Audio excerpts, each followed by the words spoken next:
بارشود برف و سردی هوای اولی روزهای فصل زمستان از چنین منظره‌های طبیعت ریزش برف و دیگر منظره‌ها این روزها کودکان تاثیرات‌های نیک برداشته با همدیگر تبسم کرده و در صحن حولی کشود و برهوای این مکتب بازی میکنند.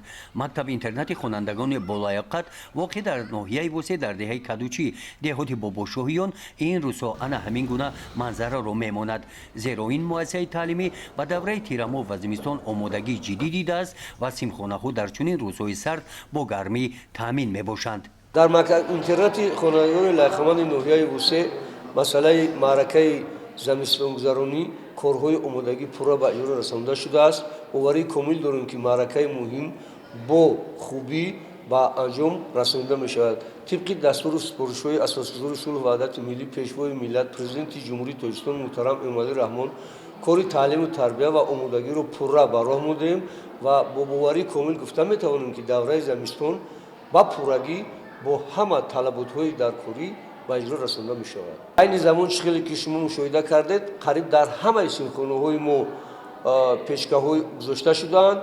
سیمخانه‌ها در زیاده از 20-25 گرادوس گرم است. در این مؤسسه تعلیمی زیاده از 400 نفر کودکان از ناحیه‌های منطقه کولاب و شهر دوشنبه به تحصیل فرا گرفته شدند. مأموریت مؤسسه هنوز از دوره تابستان برای گذراندن دوره تیرماه و زمستان سال‌های 2025-2026 هیزم و دیگر نمودهای سوزشواری‌ها را در انبار مکتب ذخیره کرده، طوری که اطلاع دادند زمستان را با موفقیت پس سر می‌نمایند. گزارش خوجا نظریف خدای نظر ظهوروف از ناحیه وسه برای برنامه اطلاعاتی نوید.